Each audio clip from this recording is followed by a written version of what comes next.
Hi everyone, I'm Dan Harding, Editor-in-Chief of Boatyard, welcoming you back to the Boatyard podcast, your home for the best stories in boating.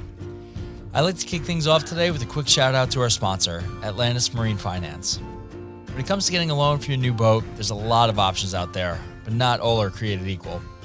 Atlantis Marine Finance focuses solely on the boat and yacht space and understands the complexities that sometimes come with boat buying. For more information on financing your dream boat, head on over to atlantismarinefinance.com. Now, on to the episode.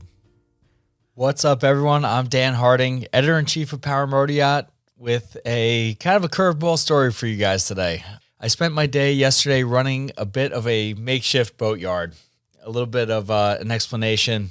As many of you loyal readers know, I keep my 28 Bertram in my driveway, and as spring comes around and the chore list grows longer and longer, I was thinking about trying to hire some help for waxing and bottom painting while I take on some more of the technical jobs that I had on my list. And when I'm not being Dan the boater or Dan the editor-in-chief, my other passion and my other life is that of a wrestling coach. So thinking that this might be an opportunity with spring break in the air, that worlds might collide a little bit, and I could leverage some of my wrestlers and have them help me with the waxing and painting, and in exchange let them make a few bucks.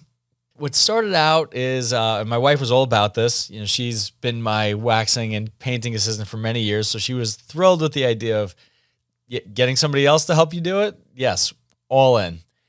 But so it started as a text message to two of my high school wrestlers, quickly morphed into chaos. In the morning of yesterday morning, I had no less than 5 young people standing in my driveway, looking at me, ready to work. It really got out of hand fast, and kind of what ensued was part calamity, part fun. And I think we ended up all learning a couple important life lessons. So this story, which I had to sit down and write last night while it was fresh in my mind, this is going to be my logbook column in the upcoming issue of Boatyard. That's our June-July issue. I hope you can still subscribe if you're not already a print subscriber at pnymag.com/subscribe, and you'd see this further story there. Without further ado, I'm going to launch into it. Worlds collide.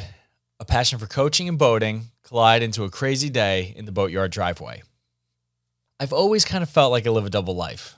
On one side is my boating life. Spring through fall, a large portion of it involves lines, fenders, waypoints, and reporting. But when freezing temperatures envelop New England and the boat is wrapped in its winter coat of shrink wrap, my other passion begins. That as a youth and high school wrestling coach. PFDs and PLBs are put away, traded instead for headlocks and takedowns. Days spent getting close to nature are replaced by long days in hot, stagnant gyms. I have boating friends that I've grown close to, and a wrestling community that I'm close with also, but those two groups, they rarely overlap.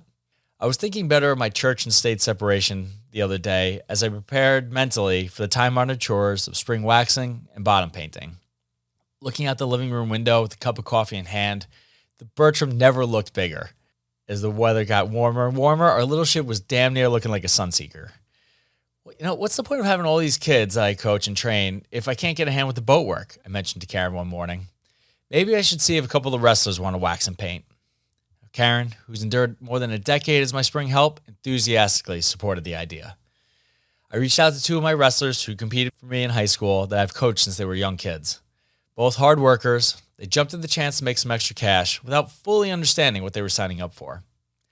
I also invited my young neighbor Blake, who waxed me last year, to join. He was there as much for comic relief as for his elbow grease.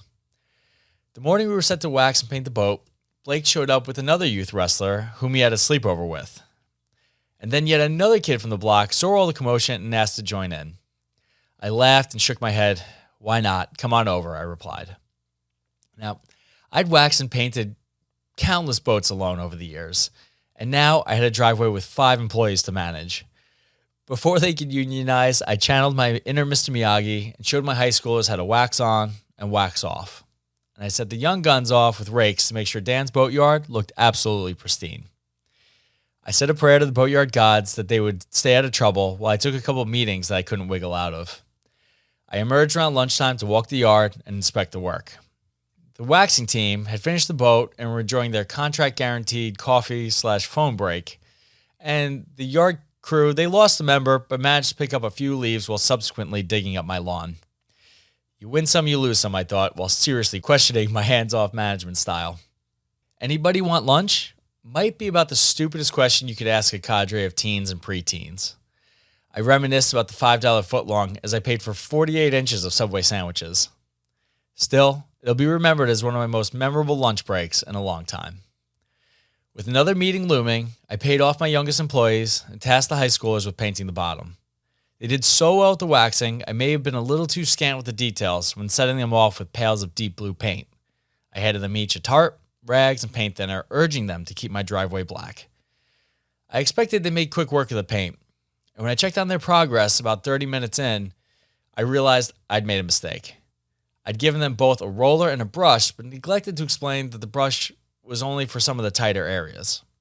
Blue paint specks covered the driveway. And all I could say is thank God I had the big can of paint thinner on hand. I cleaned the driveway, and I helped them finish off the painting.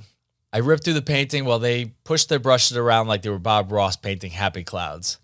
But still, the time went fast. We chatted about the wrestling season ahead and their plans and promises for summer training.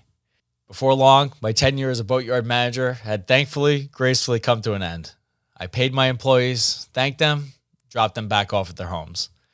One of them promised to put the money he made to his wrestling training fund. The other's mother texted me afterwards, thanking me for helping to teach her son the value of a hard day's work. As a kid, my first job waxing hulls and painting bombs was for family friends. And I'm sure if I'm honest, I left plenty of paint in their driveways and missed more than a few spots that they needed to wipe off after I'd gone. But now, I have a new appreciation for those who hired me in those early days and helped me understand that the wrestling toughness was transferable to actual work and that there would always be a place for those unafraid to roll up their sleeves. It's a lesson I'm thankful to be able to pay forward.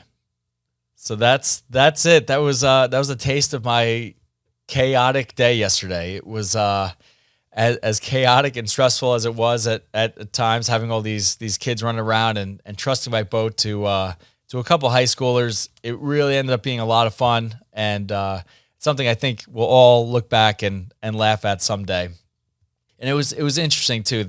My mistake with setting them off to bottom painting. I mean, that was totally on me. I look back at it. It's like, I just assumed I've been painting boats for so long. I kind of assumed you knew how to do it, or I assumed that, everyone's rolled paint at one point or another. That was kind of a foolish mistake and a good reminder that everyone needs to learn. And even the things that, you take for granted, you were shown how to do it at some point. For me, that was my dad showing me how to paint the boat as a young kid. So hopefully, in some ways, besides these life lessons and making a few extra bucks on spring break, I hope this in some ways makes the wrestlers a little more open to painting their room or picking up a paintbrush again in the future or tackling another hands-on project themselves. It's been a skill that I really take for granted. And I'm really thankful that I had some of those hands-on skills at an early age. And again, just another thing I'm happy to pass on. So guys, thank you for listening. That's my story. I am retired from Boatyard management. I'm glad to go back to my relaxing day job here as editor-in-chief of Power Motor Yacht. So until next time, stay tuned to the podcast. Look out for that future issue of the magazine.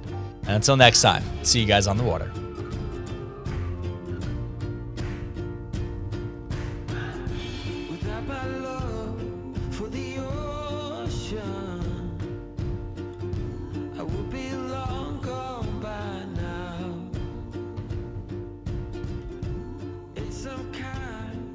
Devotion.